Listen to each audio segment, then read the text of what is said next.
ദൈവത്തിന് മഹത്വം. ഏവർക്കും ക്രിസ്തുവിൽ സ്നേഹ വന്ദനം. ഗലാത്യ ലേഖനം 5-ാം അധ്യായത്തിന്റെ 16-ാമത്തെ വാക്യത്തിൽ ആത്മാവിനെ അനുസരിച്ച് നടപ്പീൻ, എന്നാൽ നിങ്ങൾ ജഡത്തിന്റെ മോഹം നിവർത്തിക്കയില്ല എന്ന് ഞാൻ പറയുന്നു. അടുത്ത വാക്യം, ജഡാഭിലാഷം ആത്മാവിനും ആത്മാഭിലാഷം ജഡത്തിനും വിരോധമായിരിക്കുന്നു. ഇവിടെ രണ്ട് കാര്യങ്ങളാണ് നമുക്ക് കാണുവാനായിട്ട് കഴിയുന്നത്. ഒന്ന്, ദൈവത്തിന്റെ ആത്മാവിനനുസരിച്ച് കീഴ്പ്പെട്ട് പോകുന്നതായ അനുഭവം.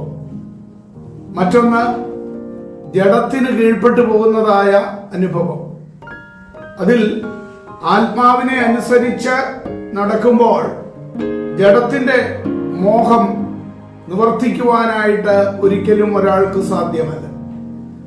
അപ്പോൾ തന്നെ അത് ജഡാഭിലാഷം ആത്മാവിനും ആത്മാഭിലാഷം ജഡത്തിനും അത് പരസ്പരം വിരോധമാണ് എന്നാണ് നമുക്കിവിടെ പറഞ്ഞ വാക്യത്തിൽ കാണുവാൻ കഴിയുന്നതും അത് അപ്രകാരം തന്നെയാണ്. കാരണം ജഡം എപ്പോഴും ആ ജഡീകമായ താല്പര്യങ്ങൾക്കനുസരിച്ച് ഒരു മനുഷ്യനെ തിരിച്ചുകൊണ്ടിരിക്കും.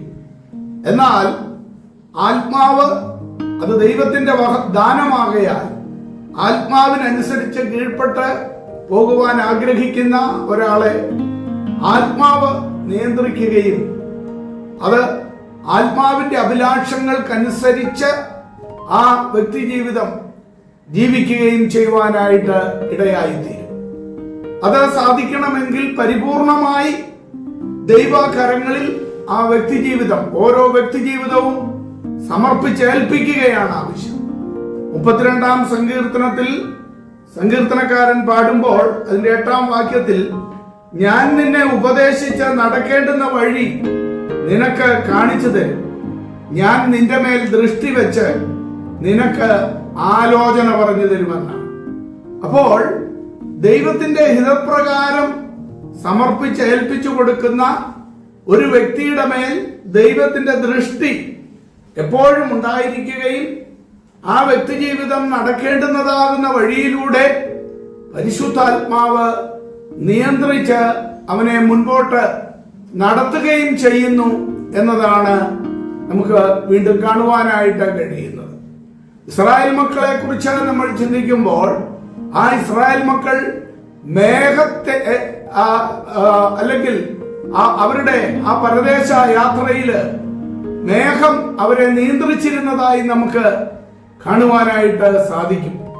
അത് പരിശുദ്ധാത്മാവിന് നിഴലായിരുന്നു അവരെ അപ്രകാരം മേഘത്തിന് കീഴിൽ ആ മരുഭൂമിയിലൂടെ നടത്തിക്കൊണ്ടുപോയത്. ഇന്ന് നമ്മെ നടത്തുന്നത് പരിശുദ്ധാത്മാവിന്റെ നിഴലിന്റെ കീഴിലാണ് നമ്മെ മുൻപോട്ട് നടത്തുന്നത് എന്ന് നാം മനസ്സിലാക്കേണ്ടത് ആവശ്യമാണ്.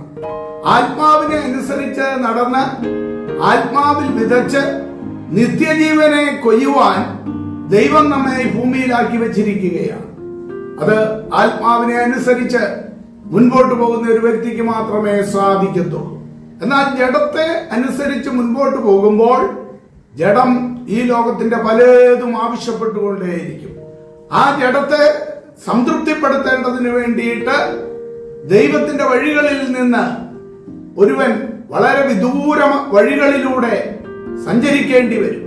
അത് അവസാനം അവനെ നിരാശയിലും ആത്മഹത്യയിലുമാണ് അവന്റെ ജീവിതത്തെ കൊണ്ട് എത്തിക്കുന്നത് എന്ന് നമുക്ക് ലോകത്തിലെ ഓരോ ചരിത്രവും നോക്കുമ്പോൾ കാണുവാനായിട്ട് കഴിയും. ഈ ലോകത്തെ ത്യജിക്കുന്നവന് മാത്രമേ ആത്മാവിനെ അനുസരിച്ച് നടക്കുവാനായിട്ട് കഴിയത്തുള്ളൂ. കാരണം നാം ഈ ലോകത്തിലാണ് ജീവിക്കുന്നത്. ലോകത്തെ ത്യജിക്കുക എന്ന് പറയുമ്പോൾ ലോകം നമ്മുടെ ഉള്ളിലേക്ക് പ്രവേശിക്കുവാനായിട്ട് ഇടയാകരുത്. ലോകത്തിൽ നിന്ന് നമുക്ക് മാറി നിൽക്കുവാനായിട്ട് കഴിയുകയില്ല.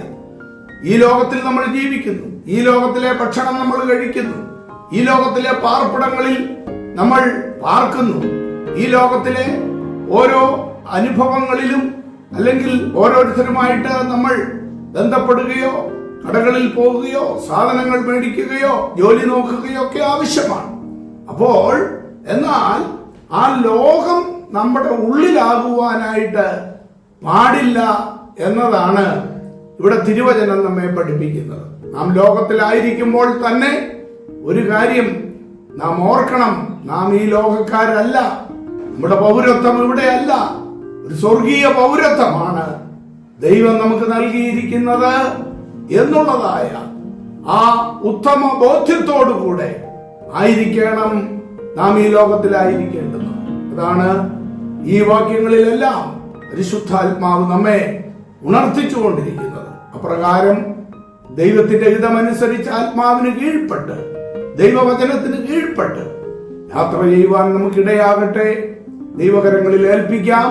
അവിടുന്ന് നമ്മെ അനുഗ്രഹിക്കുമാറാകട്ടെ.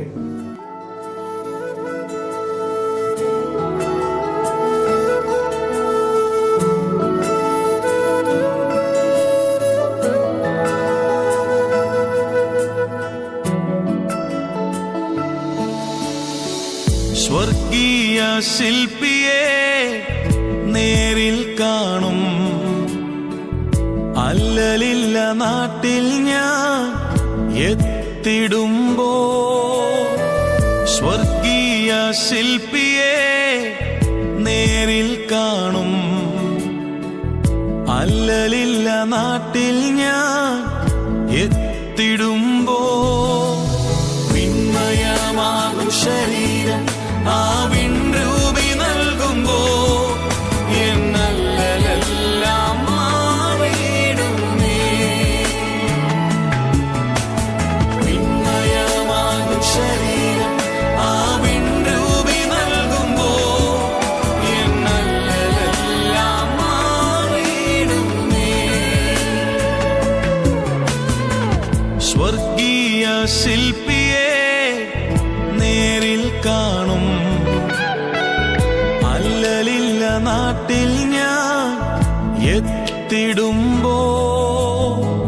സ്വർഗീയ ശില്പിയെ നേരിൽ കാണും, അല്ലലില്ല നാട്ടിൽ ഞാൻ എത്തിടുമ്പോ.